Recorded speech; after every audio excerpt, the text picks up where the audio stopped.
72ನ. ಸರಿ, ಹಾಗಿದ್ರೆ ಇವಾಗ ಸಿಟ್ಟಿಂಗ್ ಕೂತ್ಕೊಳ್ತೀವಲ್ಲ, ಸೊ ನೇರವಾಗಿ ಓದ್ಲಿಕ್ಕೆ ಶುರು ಮಾಡೋಣ. ಹಾಗಿದ್ರೆ ಇವಾಗ ಸಿಟ್ಟಿಂಗ್ ಕೂತ್ಕೊಳ್ತೀವಿ 10 ನಿಮಿಷದಲ್ಲಿ. ಸರಿನಾ? 72ನಲ್ಲಿ ಎಲ್ಲಿದ್ದೀರಿ? ಆಯ್ತು. ಸೆಕೆಂಡ್ ಅಂದರೆ para. Okay. Second para sir. ಅಂದರೆ ನಿಗದಿತ ಸಮಯದಲ್ಲಿ ಧ್ಯಾನ ಮಾಡಬೇಕೆಂದು ನೀವು ಸಲಹೆ ನೀಡುತ್ತಿದ್ದೀರಿ. ನಾನೆಂದೆ, ನೋಡಿ, ನಾವು ನಮ್ಮ ಅಭ್ಯಾಸದಲ್ಲಿ ಸ್ವಯಂ ಚಾಲನೆಯನ್ನು ಬೆಳೆಸಿಕೊಳ್ಳಬೇಕು. ಅಂದರೆ ಯಾವುದೇ ಸಮಯವಿರಲಿ, ಒಂದೇ ಸಮಯ ಮತ್ತು ಒಂದೇ ಸ್ಥಳದಲ್ಲಿ ಪ್ರತಿನಿತ್ಯ ಧ್ಯಾನ ಮಾಡಬೇಕು. ಇದು ನಮ್ಮ ಎರಡನೆಯ ಸ್ವಭಾವವಾಗಬೇಕು. ಅದು ಅದೆಷ್ಟು ತನ್ನಷ್ಟಕ್ಕೆ ತಾನು ನಡೆಯಬೇಕೆಂದರೆ ನಾವು ಅದರ ಬಗ್ಗೆ ಯೋಚಿಸಲೂಬಾರದು. ಈ ಕ್ರಮಬದ್ಧತೆ ಏಕೆ ಮುಖ್ಯವಾಗುತ್ತದೆ ಎಂದು ನಾನು ಕೇಳಿದೆ. ಪ್ರಕೃತಿಯನ್ನು ನೋಡಿ, ದಾಜಿ ಹೇಳಿದರು. ಅದರಲ್ಲಿ ವೈಫಲ್ಯ ರಹಿತ ಲಯಬದ್ಧತೆ ಇದೆ. ಅಂಡರ್ಲೈನ್ ಮಾಡ್ಕೊಳ್ರಿ. ವೈಫಲ್ಯ ರಹಿತ ಲಯಬದ್ಧತೆ ಇದೆ. ಸೂರ್ಯ ಉದಯಿಸುತ್ತಾನೆ, ಮುಳುಗುತ್ತಾನೆ, ಋತುಗಳು ಬದಲಾಗುತ್ತವೆ, ಅಲೆಗಳು ಏರುತ್ತವೆ, ಇರುತ್ತವೆ. ಇವೆಲ್ಲ ಸಂಪೂರ್ಣ ಲಯದಿಂದ, ಒಟ್ಟಾರೆ ಕ್ರಮಬದ್ಧತೆಯಿಂದ ಸಂಪೂರ್ಣ ಕರಾರುವಾಕ್ಕಾಗಿ ಆಗುತ್ತದೆ. ನಮ್ಮ ಜೀವನವೂ ಸಹ ಪ್ರಕೃತಿಯ ಕ್ರಮಬದ್ಧತೆಯನ್ನು ಗಳಿಂದ ನಿರ್ವಹಿಸಲ್ಪಡುತ್ತದೆ. ನಾವು ಅದರೊಂದಿಗೆ ಶ್ರುತಿಗೊಂಡಾಗ ಜೀವನವನ್ನು ಸರಾಗವಾಗಿ ದಾಟುತ್ತೇವೆ. ಇಲ್ಲವಾದರೆ ಪ್ರವಾಹದ ವಿರುದ್ಧ ಈಜದಂತೆ ಸೆಣಸಾಡುತ್ತೇವೆ. ಸೊ ಈಗ ನಾವು ಧ್ಯಾನ ಮಾಡ್ತಿರೋದು ಒಂದೇ ಕಾರಣಕ್ಕೋಸ್ಕರ. 4ನೇ ನಿಯಮದಲ್ಲಿ ಹೇಳ್ತಾರೆ, simplify your nature so as to be in tune with nature ಅಂತ. Simplify your life so as to be in tune with nature. ನಮ್ಮ ಜೀವನವನ್ನ ನಾವು ಯಾವ ರೀತಿ ಸರಳೀಕರಿಸ್ಕೋಬೇಕಂತಂದ್ರೆ ನಿಸರ್ಗದ ಜೊತೆಗೆ ಸಾಮರಸ್ಯದಿಂದ ಇರಬೇಕು. ಈಗ ನಾವು ಧ್ಯಾನ ಮಾಡ್ತಿರೋದು ಅದಕ್ಕೋಸ್ಕರನೇ. ಧ್ಯಾನ ಮಾಡ್ತಿರೋದು ಯಾಕಪ್ಪ ಅಂತಂದ್ರೆ ನಿಸರ್ಗದ ಜೊತೆಗೆ ಸಮರಸದಿಂದ ಜೀವನ ಮಾಡೋದನ್ನು ಕಲಿಯೋದಕ್ಕೋಸ್ಕರ ನಾವು ಧ್ಯಾನ ಮಾಡ್ತಾ ಇದ್ದೀವಿ. ಅದನ್ನೇ ಇಲ್ಲಿ ಲಾಸ್ಟ್ ಹೇಳ್ತಿರೋದು, ನಮ್ಮ ಜೀವನವು ಸಹ ಪ್ರಕೃತಿಯ ಲಯಬದ್ಧತೆಗಳಿಂದ ನಿರ್ವಹಿಸಲ್ಪಡುತ್ತದೆ. ನಾವು ಅದರೊಂದಿಗೆ ಶ್ರುತಿಗೊಂಡಾಗ, ಅದರ ಪ್ರಕೃತಿಯ ಲಯಬದ್ಧತೆಗೆ ಶ್ರುತಿಗೊಂಡಾಗ ಜೀವನವನ್ನು ಸರಾಗವಾಗಿ ದಾಟುತ್ತೇವೆ. ಇಲ್ಲವಾದರೆ ಪ್ರವಾಹದ ವಿರುದ್ಧ ಈಜದಂತೆ ಸೆಣಸಾಡುತ್ತೇವೆ. ಉದಾಹರಣೆಗೆ, ನಮ್ಮ ನಿದ್ರೆ ಆವರ್ತನಗಳನ್ನು ತೆಗೆದುಕೊಳ್ಳಿರಿ. ದಿನಾಲೂ ಒಂದೇ ಸಮಯಕ್ಕೆ ಮಲಗಿದರೆ ದಿಂಬಿಗೆ ತಲೆ ಕೊಟ್ಟ ತಕ್ಷಣವೇ ನಿದ್ರೆ ಬರುತ್ತದೆ.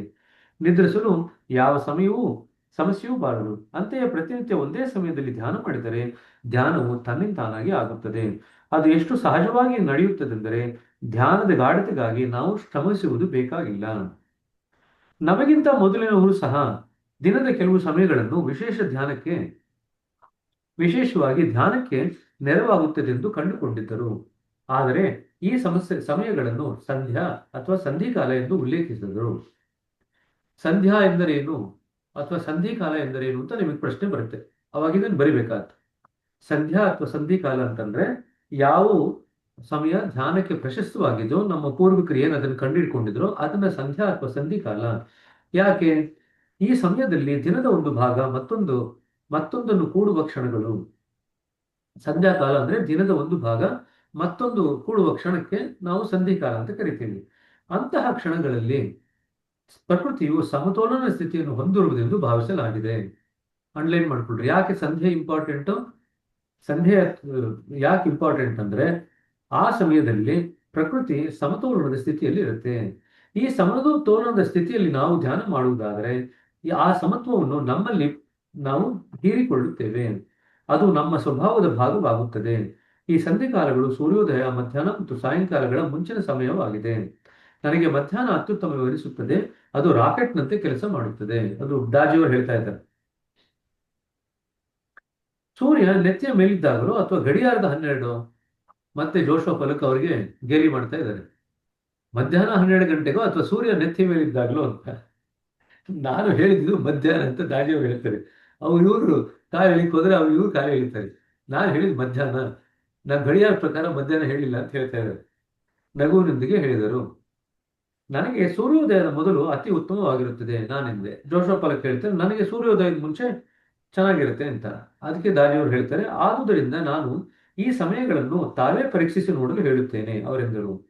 ಸೂರ್ಯೋದಯನ ಮುನ್ನ ಧ್ಯಾನಿಸಿ, ಮಧ್ಯಾಹ್ನ ಧ್ಯಾನಿಸಿ, ವ್ಯತ್ಯಾಸ ಕಾಣುವುದೇ? ಹೀಗೆ ಸಂಪೂರ್ಣವಾಗಿ ಬೇರೆ ಸಮಯದಲ್ಲಿ ಧ್ಯಾನ ಮಾಡಿದ ಪರಿಣಾಮದೊಂದಿಗೆ ಹೋಲಿಸಿ ನೋಡಿರಿ.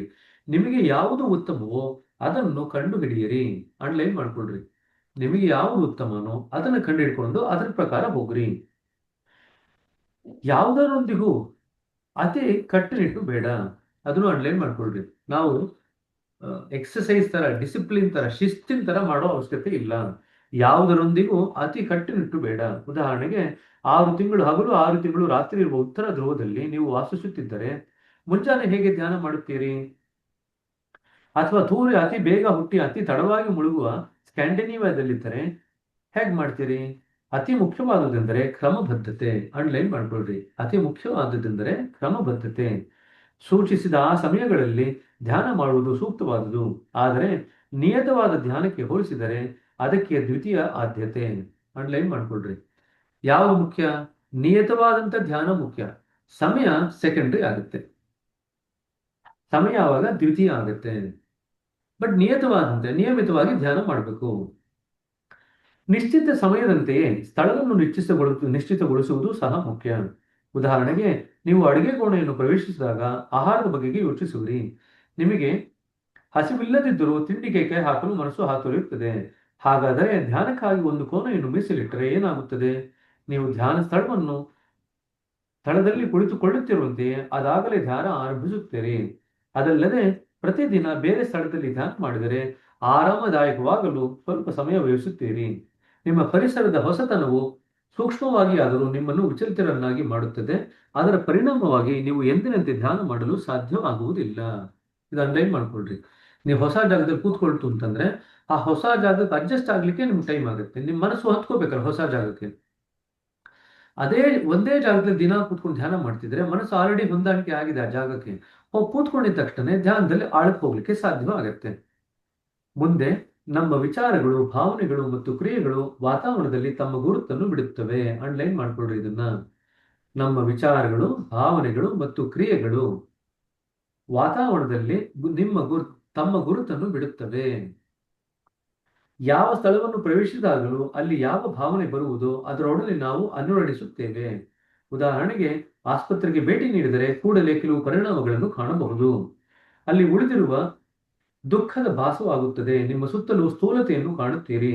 ಅಲ್ಲಿನ ಗಾಳಿಯಲ್ಲಿ ಚಿಂತನೆ ತೆವಿ ಬರುತ್ತಿರುತ್ತದೆ. ಆಸ್ಪತ್ರೆಯಲ್ಲಿ ಏನಿದೆ ಅಂತ ಬರಿತಾ ಇದ್ದಾರೆ. ದುಃಖ ಭಾಸವಾಗುತ್ತೆ, ಸ್ಥೂಲತೆ ಇರುತ್ತೆ, ಜೊತೆಗೆ ಚಿಂತೆ ಇರುತ್ತೆ ಅಲ್ಲಿ. ಯಾಕಂದ್ರೆ ಹಾಸ್ಪಿಟ್ಲಿಗೆ ಬರೋರೆಲ್ಲ ಚಿಂತಾಕ್ರಾಂತರಾಗೆ ಬರ್ತಾರೆ. ಯಾರು ಖುಷಿಯಾಗಿ ಬರೋರು ಯಾರು ಹಾಸ್ಪಿಟ್ಲಿಗೆ ಬರಲ್ಲ ಅಲ್ವಾ? ದೇವಸ್ಥಾನಕ್ಕೆ ಹೋದ್ರೆ ಹಂಗೆ ತಾನು ಬರೋದು. ದೇವಸ್ಥಾನಕ್ಕೆ ಹೋದ್ರೆ ಎಲ್ಲ ಕಷ್ಟ ಅಂತ ಹೇಳ್ಕೊಳ್ಳೋರೇ ಬರೋದು. ದೇವಸ್ಥಾನಕ್ಕೆ ಹೋದ್ರೆ ಎಲ್ಲ ಸುಖವಾಗಿದೆ ಅಂತ ಹೇಳೋರು ಯಾರು ದೇವಸ್ಥಾನಕ್ಕೆ ಬರ್ತಾರ? ಬಹಳ ಕಡಿಮೆ ಜನ ಬರೋದು. ಸೊ ಹಾಗಾಗಿ ನಾವು ಯಾವ ಜಾಗಕ್ಕೆ ಹೋಗ್ತಿರುವೋ ಆ ಜಾಗದಲ್ಲಿ ಇರ್ತಕ್ಕಂಥ ಚಿಂತನೆಗಳೇನಿದೆ ಅದು ನಮ್ಮ ಮೇಲೆ, ಚಿಂತನೆ ಮತ್ತು ಭಾವನೆ ನಮ್ಮ ಮೇಲೆ ಪರಿಣಾಮ ಬೀರುತ್ತೆ. ಅನೇಕ ವರ್ಷಗಳ ಹಿಂದೆ ನಾನು ನ್ಯೂಯಾರ್ಕ್ ನಗರದಲ್ಲಿ ಔಷಧ ಮಳಿಗೆಯನ್ನು ತೆರೆಯಲು ಇಚ್ಛಿಸಿದ್ದೆ. ನನ್ನಲ್ಲಿ ಉದ್ಯೋಗಿಯೊಬ್ಬರು ಅತ್ಯುತ್ತಮ ಸ್ಥಳವನ್ನು ಕಂಡುಹಿಡಿದಿದ್ದರು. ಅದು ಆಸ್ಪತ್ರೆಯೊಂದರ ಪಕ್ಕದಲ್ಲಿಯೇ ಇದ್ದಿತ್ತು. ಅದು ಸಾಮಾನ್ಯವಾಗಿ ಔಷಧ ಅಂಗಡಿಗೆ ಒಳ್ಳೆಯ ಜಾಗ. ಮಾಲೀಕನು ಅದನ್ನು ಕಡಿಮೆ ಬೆಲೆಗೆ ಮಾರಲು ಸಿದ್ಧನಿದ್ದನು. ಆದರೆ ಅದನ್ನು ನೋಡದೆ ನಾನು ಖರೀದಿಸಲು ಮುಂದಾಗಿದ್ದೆ. ಆದರೆ ಅದನ್ನು ನೋಡಲು ಹೋದಾಗ ಏನೋ ಸರಿಯಾಗಿಲ್ಲವೆಂದೆನಿಸಿತು. ಓಡಾಟದ ನಡುವೆ ನಾನು ಶೌಚಾಲಯ ಬಳಸಲು ಒಳಗೆ ಹೋದೆ. ಆ ಕೋಣೆಯನ್ನು ಹೊಕ್ಕೊಡನೆಯೇ ವಾತಾವರಣದಲ್ಲಿ ಅಪಾರ ಅಶಾಂತಿ ಕಂಡು ಬಂದಿತು. ಒಂದು ಬಗೆಯ ಅಸಹಾಯಕತೆ, ಅಗಾಧ ವೇದನೆ ಕಂಡು ಬಂದಿತು. ಆ ಪ್ರದೇಶದಲ್ಲಿ ಒಂದು ಆತ್ಮ ತಿರುಗಾಡುತ್ತಿದೆ ಎಂದೆನಿಸಿತು. ತಿರುಗಿ ಬಂದೆ. ಅಲ್ಲಿಂದ ಹೊರ ಬರುತ್ತಿದ್ದಾಗಲೂ ಸಹಾಯದ ಕರೆಯಂತಹುದು ನನ್ನನ್ನು ಕಾಡುತ್ತಿತ್ತು.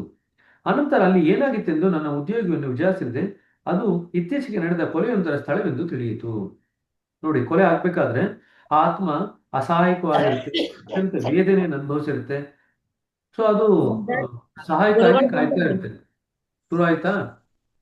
ಬಂದಾರ್ರಿ ಗುರುಗಳು ಬಂದ್ರ? ಸರಿ. ಸೊ ಸರಿ, ಈ ಆತ್ಮ ಏನಿದೆಯಲ್ಲ, ಆತ್ಮದ ವಿಚಾರದಲ್ಲೇ ನೆಲೆ ನಿಲ್ಲೋಣ ಇವತ್ತು. ಸರಿನಾ? ನಾಳೆ ಅಲ್ಲಿಂದ ಮುಂದಕ್ಕೆ ಹೋಗೋಣಂತೆ. ಓಕೆ ಸರಿನಾ? ಹೋಪ್ಫುಲಿ ನಾಳೆ ಕಂಟಿನ್ಯೂ ಮಾಡ್ಬೋದು ಅಂತ ಅನ್ಕೊಳ್ತೀನಿ. ಅಕಸ್ಮಾತ್ ಏನಾದ್ರು ಒಂಚೂರು ಹಿಂದಾಯ್ತು ಅಂತಂದ್ರೆ ಏನು ಚಿಂತೆ ಮಾಡ್ಬಿಡಿ, ಕ್ಯಾಚಪ್ ಮಾಡೋಣ. 1 or 2 days ಎಕ್ಸ್ಟ್ರಾ ಆಗುತ್ತೆ ಅಷ್ಟೇ, ಕ್ಯಾಚಪ್ ಮಾಡೋಣ. ಸರಿನಾ? ಸರಿ, ಹಾಗಾದ್ರೆ ಎಲ್ರಿಗೂ ಶುಭ ದಿವಸ.